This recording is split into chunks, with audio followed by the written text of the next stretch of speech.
नमस्कार दोस्तों, के एग्ज़ाम फाइट में आपका स्वागत है। कैसे हैं आप सभी? उम्मीद है आप सभी सही होंगे और आपकी तैयारी अच्छी चल रही होगी।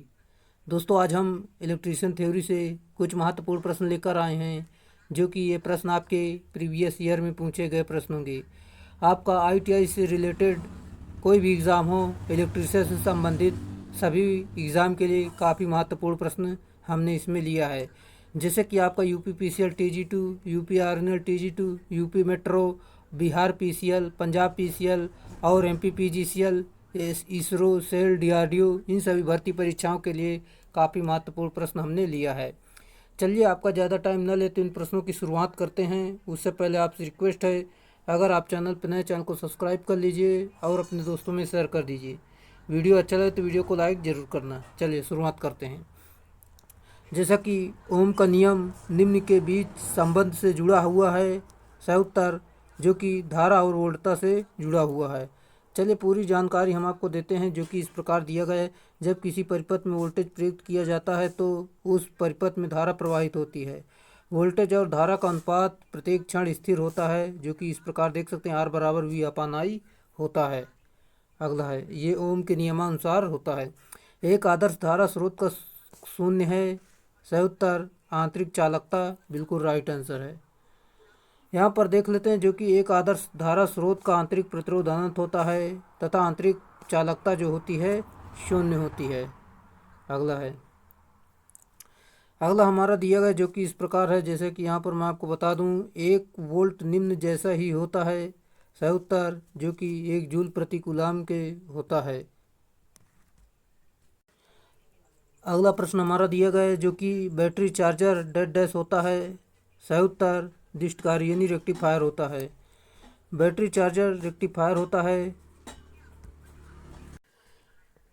जो एसी को डीसी में चेंज करता है यानी परिवर्तित करता है। बैटरी को चार्ज करने के लिए डीसी की ज़रूरत होती है।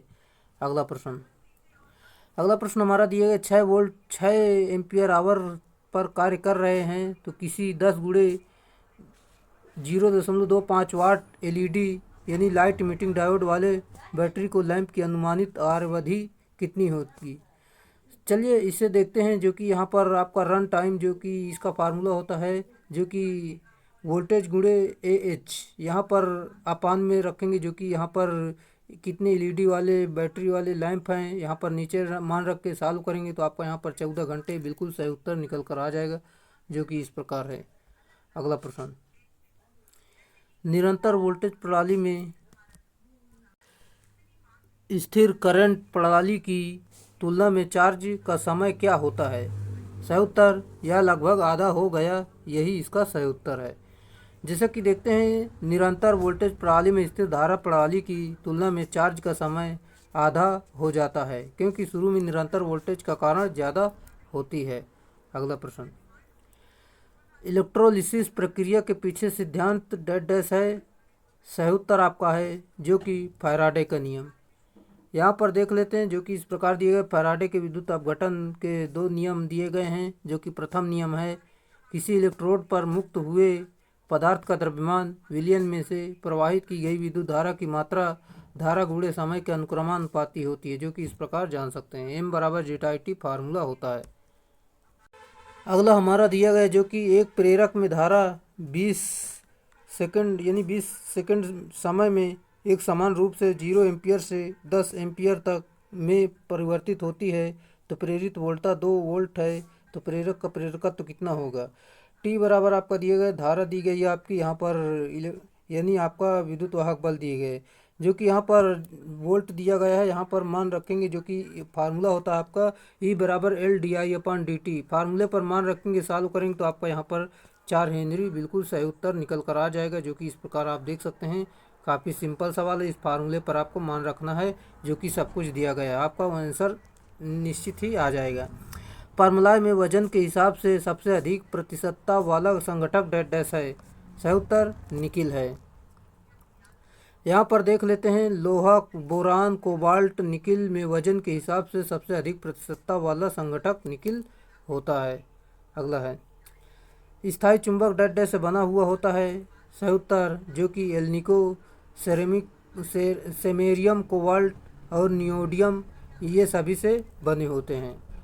यहाँ पर मैं आपको और बता दूं जो कि स्थायी चुंबक एल्निको, सेमेरियम, कोबाल्ट, नियोडियम आदि से बने होते हैं। स्थायी चुंबक बनाने के लिए हार्ड मटेरियल का उपयोग किया जाता है। अगला प्रश्न जो कि वोल्टा V से आवेशित एक खोखले गोलक के अंदर का विभव डैश है। सही उत्तर वोल्टेज है। अगला हमारा प्रश्न दिया गया जो कि एक तुल्यकालिक यानी सिंक्रोनस मोटर में तुल्यकालिक यानी कैपेसिटर गति से चलने का कारण है। सही उत्तर स्टेटर और रोटर ध्रुवों के मध्य चुंबकीय लॉकिंग होना, यही इसका कारण होता है। देखते हैं यहाँ पर जो कि एक तुल्यकालिक यानी सिंक्रोनस मोटर के तुल्यकालिक यानी कैपेसिटर गति से चलने का कारण यह है कि स्थावर यानी स्टेटर और घूर्णक यानी रोटर ध्रुवों के मध्य चुंबकीय अभिबंध यानी लॉकिंग होती है। यह मोटर सदैव नियत गति पर प्रचालित होती है। अगला प्रश्न दिया गया निम्नलिखित में से कौन सा समीकरण तुल्यकालिक मशीनों का कार्य पद्धति को परिभाषित करता है। सही उत्तर F बराबर PN/120 इसका सही उत्तर, ये इसका फार्मूला होता है। चलिए तो आप सभी को पता ही होगा। अगला प्रश्न है तुल्यकालिक मोटर के लिए तुल्यकालिक गति डैश द्वारा दी जाती है। सही उत्तर जो कि हमने अभी आपको बताया 120F/P होता है। ये इसका सिंक्रोनस स्पीड इसमें से निकालते हैं हम। अगला है यदि एक मोटर की तुल्यकालिक गति 1000 घूर्णन प्रति मिनट है तो जबकि एक इसकी घूर्णन आवृत्ति जो है 50 हर्ट्ज है तो मोटर में ध्रुवों की संख्या कितनी होगी। चलिए देखते हैं। यहाँ पर फार्मूले पर मान रखना है। यहाँ पर n बराबर 1000 दिया गया, आपकी 50 हर्ट्ज आवृत्ति दी गई। यहाँ पर फार्मूले पर मान रखेंगे, सॉल्व करेंगे तो आपका 6 बिल्कुल आ जाएगा। 6 पोल बिल्कुल सही उत्तर है। चलिए इस प्रकार देख सकते हैं आप। हम अगले प्रश्न की तरफ चलते हैं। अगला प्रश्न हमारा दिया गया एक ताप शक्ति गृह में निर्गत गैसों से ऊष्मा की वसूली करते हैं। सही उत्तर इकोनोमाइजर में। यहाँ पर देख लेते हैं जो कि इस प्रकार दिए गए जैसे कि ताप शक्ति संयंत्र में निर्गत गैसों से ऊष्मा की वसूली इकोनोमाइजर द्वारा की जाती है। इसी ऊष्मा का उपयोग करके बॉयलर संयंत्र की ऊष्मीय दक्षता लगभग 10 से 12% तक बढ़ाई जा सकती है। अगला प्रश्न हमारा दिया गया जो कि किसी जैव अक्रिय एसी वोल्टता की पीक यानी शिखर वोल्टता 100 वोल्ट है तो वर्ग माध्य मूल मान है। चलिए इसे सॉल्व करते हैं जो कि यहाँ पर आपका वर्ग माध्य मूल मान बराबर होता है VRMS बराबर VM/√2। यहाँ पर फार्मूले पर मान रखेंगे जो कि VM का मान 100 दिया गया, √2 से भाग देंगे तो आपका 70.7 यानी आपका ऑप्शन नंबर डी बिल्कुल सही उत्तर हो जाएगा जो कि सही उत्तर है। अगला प्रश्न जो कि दिया गया आपका सेतु यानी ब्रिज रेक्टिफायर का प्रतीक शिखर वोल्टता है। सही उत्तर VM है। अगला प्रश्न हमारा दिया गया जो कि एक NPN ट्रांजिस्टर में लीकेज विद्युत धारा किसके प्रवाह के कारण होती है। सही उत्तर संग्राहक से आधार की ओर छिद्र के कारण होती है। ट्रांजिस्टर में लीकेज धारा मुख्य अल्पसंख्यक आवेश वाहक के कारण होती है। NPN ट्रांजिस्टर में अल्पसंख्यक आवेश वाहक छिद्र होते हैं। अगला प्रश्न तापक्रम बढ़ने पर कलेक्टर धारा। सही उत्तर बढ़ती है। ट्रांजिस्टर में तापक्रम बढ़ने पर कलेक्टर धारा का मान बढ़ता है। तापमान परिवर्तनों के कारण प्रचालन के समय बायस वोल्टेज का मान स्थिर नहीं रहता है।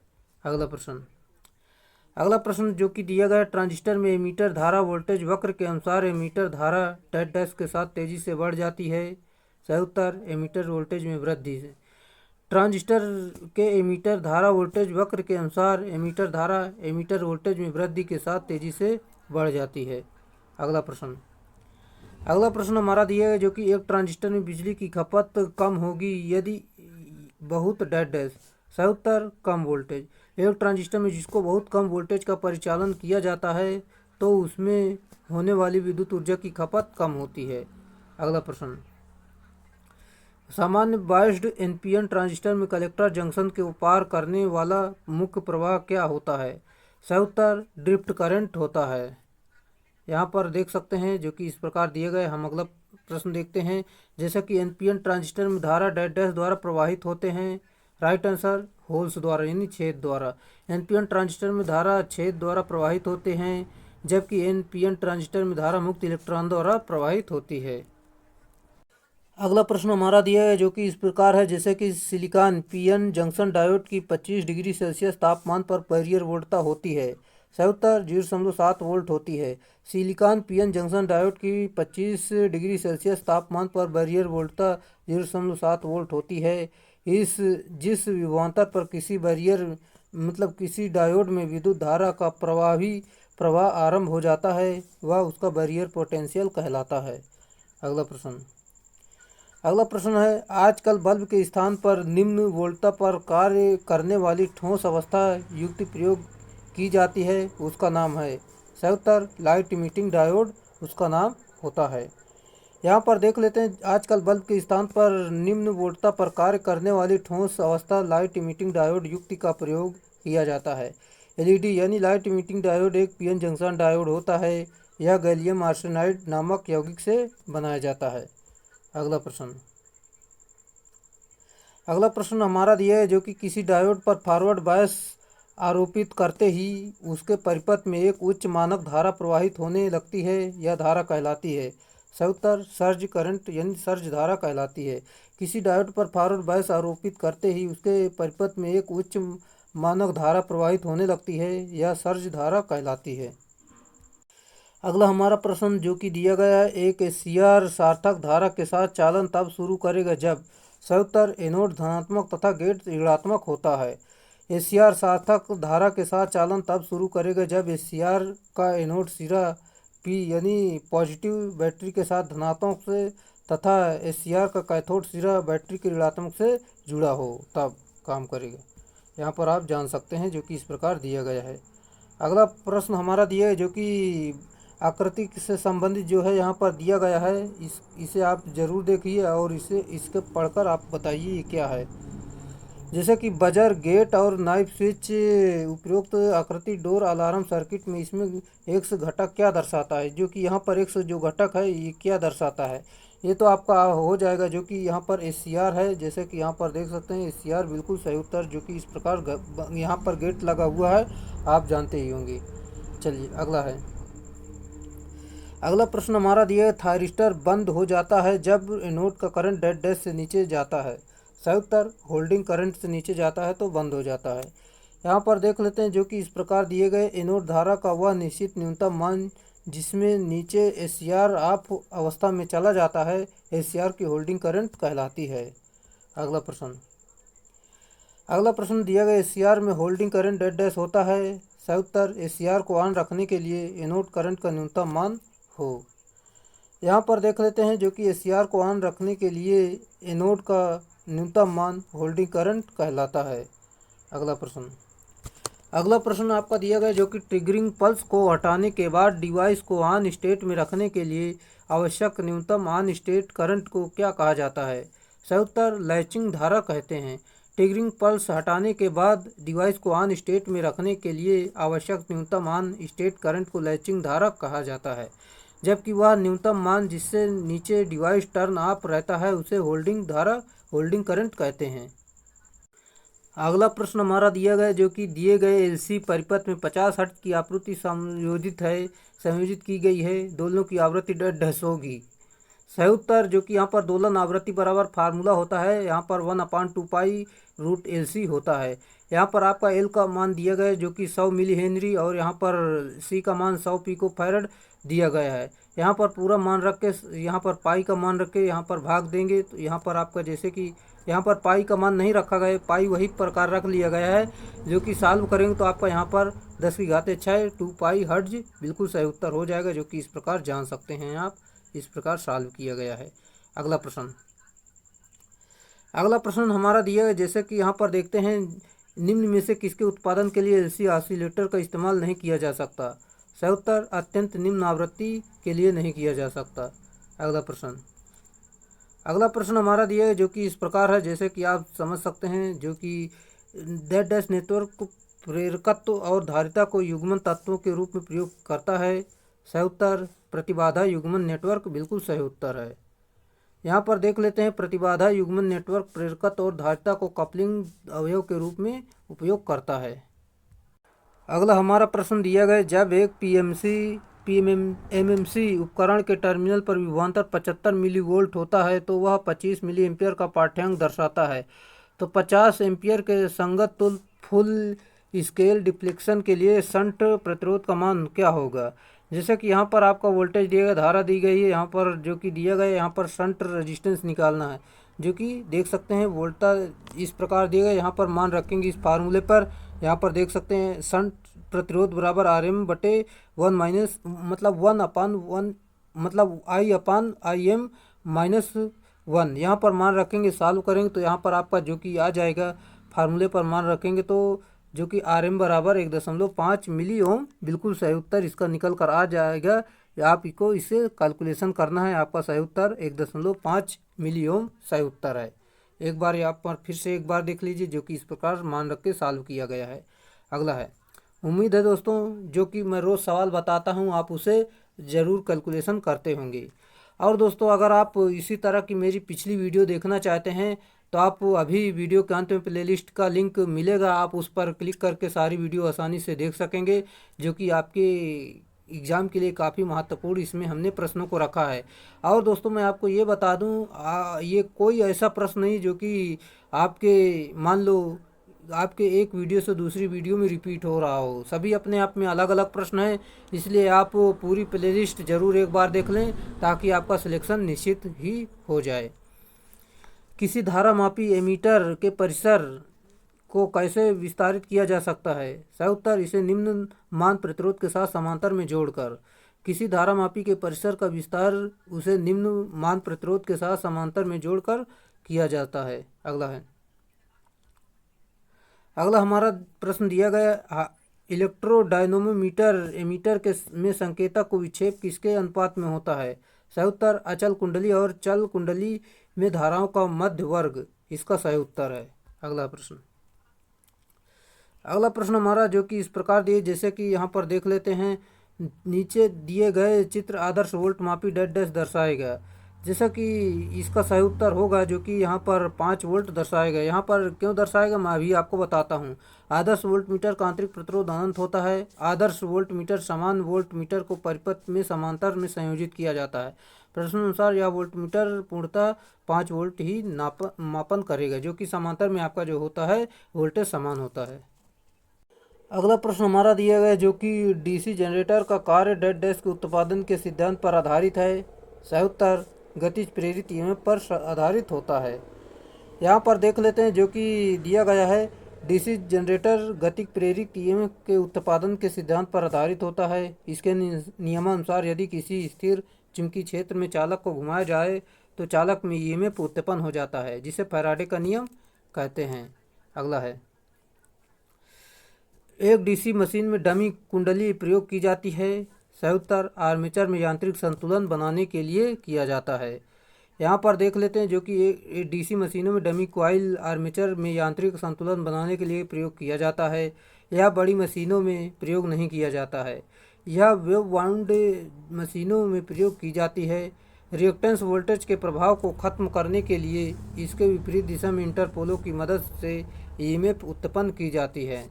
इंटरपोलों को आर्मेचर के श्रेणी क्रम में ही जोड़ा जाता है। इस कारण इंटरपोल का पोलों से समान धारा बहती है और लैप वाइंडिंग मशीनों में समांतर पथों की संख्या ज़्यादा होती है, जिसके कारण असमान वोल्टेज उत्पन्न होता है। इसको समान करने के लिए इक्वलाइजर रिंग का प्रयोग किया जाता है। अगला प्रश्न, 2 किलोवाट के 200 वोल्ट वाला डीसी जनरेटर करंट कितने लोड की आपूर्ति करेगा। चलिए इसे सॉल्व करते हैं, जो कि यहाँ पर मैं आपको बता दूँ फार्मूला आपका होता है जो कि P बराबर VI। फार्मूले पर मान रखेंगे, सॉल्व करेंगे तो आपका 10 एम्पियर बिल्कुल सही उत्तर हो जाएगा, जो कि इस प्रकार देख सकते हैं, सॉल्व कर लेंगे। उम्मीद है आप इसे सॉल्व जरूर करोगे। अगला प्रश्न हमारा दिया है जो कि एक डीसी शंट जनरेटर की फील्ड में जोड़े गए बाहरी प्रतिरोध की भूमिका क्या होती है। सही उत्तर, जनरेटर के वोल्टेज को घटाना होता है।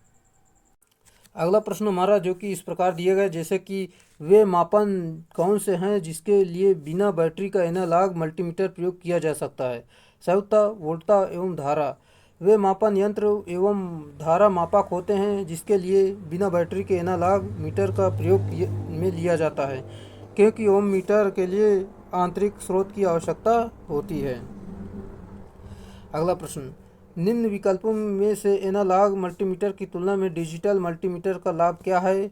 सही उत्तर एनालॉग मल्टीमीटर की तुलना में अधिक सटीक पाठ्यांक रीडिंग देता है, जो कि डिजिटल मीटर होते हैं। यहाँ पर देख लेते हैं जो कि एनालॉग मल्टीमीटर की तुलना में डिजिटल मल्टीमीटर का लाभ यह है कि एनालॉग मल्टीमीटर की तुलना में अधिक सटीक पाठ्यांक देता है। डिजिटल मापन सटीक मूल्य पर होता है, जबकि एनालॉग प्रतिक्षण मान को दर्शाता है। अगला हमारा प्रश्न दिया गया जो कि इस प्रकार, जैसे कि यहाँ पर देख सकते हैं आप, किसी डिजिटल मोटर में AC voltage, DC voltage, AC धारा और प्रतिरोध को पहले ही किसी डिवाइस के द्वारा समतुल्य डेड डैश के रूप में रूपांतरित किया जाता है और फिर डिजिटल वोल्टमीटर की सहायता से मापा जाता है। सही उत्तर डीसी वोल्टेज बिल्कुल सही उत्तर है। किसी डिजिटल मल्टीमीटर में एसी वोल्टेज, डीसी तथा एसी धारा और प्रतिरोध को पहले ही किसी डिवाइस द्वारा डीसी वोल्टेज से रूपांतरित किया जाता है, फिर डिजिटल वोल्टमीटर की सहायता से मापा जाता है, जहां मल्टीमीटर का तात्पर्य ऐसे मीटरों से है जो कि एक साथ अलग अलग मात्राओं का मापन कर सकता है। अगला हमारा जो कि इस प्रकार दिए गए, जैसे कि वोल्ट मीटर के साथ संयोजन में प्रयुक्त होने वाले ट्रांसफार्मर को विभव यानी पोटेंशियल ट्रांसफार्मर कहते हैं। विभव ट्रांसफार्मर के द्वितीयक का मान निर्धारित रेटिंग डेड डैश होता है। सही उत्तर 110 वोल्ट। वोल्ट मीटर के साथ संयोजन में प्रयुक्त होने वाला ट्रांसफार्मर को पोटेंशियल ट्रांसफार्मर कहते हैं। विभव ट्रांसफार्मर द्वितीयक का मानक निर्धारित रेटिंग जो है 110 वोल्ट होता है। वोल्ट मीटर का संयोजन परिपथ को सदैव समांतर क्रम में होता है तथा यह वोल्टता का मापन करता है। अगला है, इनमें से कौन से उपकरण का इस्तेमाल सर्किट में पर रुकावट डाले बिना करंट को मापने के लिए किया जाता है? सही उत्तर टोंग टेस्टर। टोंग टेस्टर है इसका सही उत्तर। जैसा कि यहाँ पर देखते हैं, परिपथ में बिना रुकावट डाले बिना धारा को बिना धारा को टेस्ट मापने के लिए टोंग टेस्टर का प्रयोग किया जाता है। इसे क्लैंप ऑन मीटर भी कहते हैं। ये बिना धारा में कोई रुकावट डाले ही माप सकता है धारा को। अगला हमारा प्रश्न जो कि इस प्रकार दिया है, निम्नलिखित में से किसी डीसी मोटर का बैक ईएमएफ अचानक शून्य हो जाए तो क्या होगा? सही उत्तर मोटर का आर्मेचर जल जाएगा, जो कि इस प्रकार है। जैसे कि बैक ईएमएफ अगर 0 हो जाएगा तो यहाँ पर देख सकते हैं, यहाँ पर आर्मेचर धारा वोल्टेज माइनस विद्युत वाहक बल बटे आर्मेचर। चलिए देख लेते हैं जो कि इस प्रकार दिए गए, जो कि डीसी मोटर में बैक ईएमएफ का अचानक शून्य हो जाने पर मोटर का आर्मेचर जल जाएगा, क्योंकि आर्मेचर प्रतिरोध का मान बहुत कम होता है तथा पूरी सप्लाई वोल्टेज आर्मेचर के क्रॉस प्रवाहित हो जाएगी और परिणाम स्वरूप अधिक धारा के कारण आर्मेचर जल जाएगा। इसी कारण स्टार्टर का प्रयोग किया जाता है। अगला प्रश्न हमारा दिया गया, जैसे कि देख सकते हैं आप, यदि डीसी मोटर के आर्मेचर में 39 खांचे हैं जिसमें 12 चालक प्रति खांचे हैं, तब कुंडली में चालक की संख्या डेड डैश है। चलिए इसे सॉल्व करते हैं। जो कि 39 खांचे हैं, यहाँ पर 12 चालक हैं। फार्मूले पर मान रखना है हमें, जो कि चालकों की कुल संख्या बराबर खांचों की संख्या गुणे प्रति खांचे चालक। यहाँ पर मान रखेंगे, सॉल्व करेंगे तो आपका यहाँ पर 468 आ जाएगा। अगला हमारा प्रश्न दिया गया, यदि परिचालन के दौरान डीसी शंट का फील्ड खुला हो तो इसकी गति पर क्या प्रभाव पड़ेगा? सही उत्तर यह खतरनाक ढंग से उच्च गति प्राप्त कर लेगी। बिल्कुल सही उत्तर है। अगला प्रश्न दिया गया, जो कि जब नियंत्रण रोड को रेक्टियर में प्रवेश करवाया जाता है तो के गुणक कारक का मान हो जाता है। सही उत्तर जो कि 1 बड़ा हो जाता है, जो कि इस प्रकार देख सकते हैं, जब नियंत्रण रोड को रिएक्टर में प्रवेश कराया जाता है तो गुणक कारक का मान 1 से कम हो जाता है। नियंत्रण रोड के रूप में बोरान तथा कैडमियम के क्षण का प्रयोग में लेते हैं। अगला है, जो कि परमाणु ऊर्जा की विद्युत ऊर्जा की इकाई क्या है? सही उत्तर मेगा इलेक्ट्रॉन वोल्ट। बिल्कुल सही उत्तर है। अगला है, निम्नलिखित में से किस संयंत्र में अधिक पूंजी निवेश की आवश्यकता होती है? सही उत्तर परमाणु ऊर्जा संयंत्र में जो है अधिक पूंजी की आवश्यकता होती है। परमाणु संयंत्र में अधिक पूंजी निवेश की आवश्यकता होती है क्योंकि उसमें परमाणु क्रिया के नियंत्रण करने के लिए बड़े बड़े रिएक्टरों के मंदकों की आवश्यकता होती है। अगला प्रश्न हमारा दिए, परमाणु ऊर्जा संयंत्र में संबंधित निम्नलिखित कथनों पर विचार करें। जैसा कि एक वातानुकूलित जल रिएक्टर प्रतिकारक में इसके और भारी जल का प्रयोग शीतक द्रव्य और मंदक दोनों के रूप में किया जाता है। और अगला पॉइंट है कथन है जो कि एक CANDU रिएक्टर भारी जल का प्रयोग मंदक और शीतक द्रव के रूप में किया जाता है। जैसा कि इसमें आपके दोनों कथन सही है, जो कि बिल्कुल सही है। चलिए यहाँ पर हम देख लेते हैं पूरी व्याख्या के माध्यम से जानकारी। परमाणु ऊर्जा को सदैव नियंत्रित विखंडन अपक्रिया होती है और 1 किलोग्राम परमाणु ईंधन में लगभग 4500 टन शुद्ध कोयले के दहन के बराबर ऊष्मा प्राप्त होती है। और यह वातानुकूलित जल रिएक्टर यानी प्रतिकारक में भारी जल का प्रयोग केवल प्रशीतलक के रूप में किया जाता है तथा नए आधुनिक रिएक्टर में भारी जल का प्रयोग मंदक और शीतलक के रूप में होता है। अगला प्रश्न, निम्नलिखित में से किसका प्रयोग परमाणु रिएक्टरों यानी प्रतिघातकों के ईंधन के रूप में नहीं किया जाता है? सही उत्तर बोरान का। यहाँ पर देख लेते हैं जो कि इस प्रकार दिए, जैसे कि परमाणु रिएक्टरों में बोरान तथा कैडमियम का प्रयोग नियंत्रक छड़ों के रूप में किया जाता है। ईंधन में जैसे कि यूरेनियम 232 और 235, प्लूटोनियम मंदक ग्रेफाइट और बेरिलियम नियंत्रक क्षण, कैडमियम तथा बोरान और भारी जल शीतलक द्रवित सोडियम D2O जल आदि का प्रयोग करते हैं। अगला प्रश्न हमारा दिया है जो कि ट्रांसफार्मर की अधिकतम दक्षता के लिए करते हैं, क्या है? सही उत्तर ताम्र हानि लौह हानियों के बराबर होती है। यहाँ पर देख लेते हैं जो कि ट्रांसफार्मर की अधिकतम दक्षता के लिए ताम्र हानि लौह हानि के बराबर होती है, जो कि इस प्रकार जान सकते हैं। अगला प्रश्न हमारा दिया है जैसे कि एक आदर्श ट्रांसफार्मर के लिए यदि I2/I1 बराबर 2 है तो E2 बराबर 100 है तो E1 का मान क्या होगा? फार्मूला आपका होता है जो कि ये रेशियो वाला फार्मूला आप जरूर याद रखें, N1/N2। इस प्रकार इस फार्मूले पर हमें क्या E1/E2 I2/I1 इसकी ज़रूरत है। यहाँ पर पूरे में मान रख के सॉल्व करेंगे तो आपका यहाँ पर 200 बिल्कुल सही उत्तर होगा। यहाँ पर 100 का 2 से गुणा करेंगे तो आपका 200 राइट आंसर निकल कर आ जाएगा। चलिए, उम्मीद है दोस्तों ये सारे सवाल आपको पसंद आ रहे होंगे। एक ट्रांसफार्मर निम्नलिखित में से किस पैरामीटर के रूप में रूपांतरित करता है? सही उत्तर शक्ति। यहाँ पर देख लेते हैं जो कि एक ट्रांसफार्मर शक्ति का रूपांतरण करता है, जबकि वोल्टेज को स्टेप डाउन तथा स्टेप अप करने का कार्य करता है। आवृत्ति का मान नियत रहता है। पावर ट्रांसफार्मर को ठंडा करने के लिए सर्वाधिक प्रयुक्त विधि कौन सी है? सही उत्तर एयर ब्लास्ट कूलिंग विधि होती है। अगला प्रश्न हमारा दिया है जो कि इस प्रकार, जैसे पोर्सलिन विद्युत रोधियों को चमकदार बनाया जाता है। सही उत्तर गैसों और जलवाष्प के अवशोषण को रोकने के लिए बनाया जाता है। जैसा कि हमें ज्ञात है पारेषण लाइनों में कुचालक पोर्सलिन के लिए बनाए जाते हैं, जिन्हें आम भाषा में चीनी मिट्टी के नाम दिया जाता है। साथ ही इनके निर्माण के समय ही इसकी सतह को चमकदार बनाया जाता है ताकि इसकी सतह से आसानी से फिसल जाए। अगला है दोस्तों, अगले प्रश्न जानने से पहले मैं आपको बताना चाहता हूं, अगर आप चैनल पर नए आए हैं तो चैनल को सब्सक्राइब कर लीजिए और अपने दोस्तों में इसे शेयर ज़रूर करिए। अगर वीडियो पसंद आ रहा है तो वीडियो को लाइक ज़रूर करें, क्योंकि दोस्तों ये आपके इलेक्ट्रिशियन थ्योरी जो है, ये प्रश्न जो हैं प्रीवियस ईयर में एग्ज़ाम में पूछे गए ये प्रश्न सारे दिए गए हैं। और आपका कोई भी इलेक्ट्रिशियन से संबंधित हो, इस सीरीज को देख कर चले जाना, आपका एक भी प्रश्न बाहर नहीं जाएगा। और दोस्तों, अगर इसी तरह की वीडियो पाना चाहते हैं तो अभी हम वीडियो के अंत में प्लेलिस्ट का लिंक जोड़ देंगे, वहां पर आप क्लिक करके सारी वीडियो आसानी से देख सकेंगे और आपका वहां से पूरी तैयारी आसानी से कर सकते हैं, जो कि बिल्कुल निःशुल्क है, जो कि टॉप लेवल का कंटेंट है। चाहे तो आप एक बार सारा वीडियो ज़रूर विजिट करें। चलिए, जैसा कि दिया गया है, निलंबित विद्युत रोधी की तरह प्रयोग में लाए गए डिस्क टाइप रोधियों में प्रयोग होते हैं। सही उत्तर क्षैतिज तल से डिस्क बिल्कुल सही उत्तर है। यहाँ पर देख लेते हैं, निलंबित विद्युत रोधी की तरह प्रयोग में लाए गए डिस्क टाइप विद्युत रोधी सदैव क्षैतिज तल के सापेक्ष संयोजित किए जाते हैं।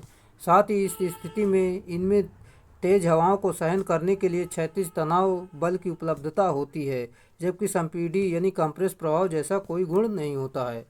अगला है, गाय तार किस लिए लगा होता है? सही उत्तर जो कि पोल की सहायता देने के लिए लगा होता है।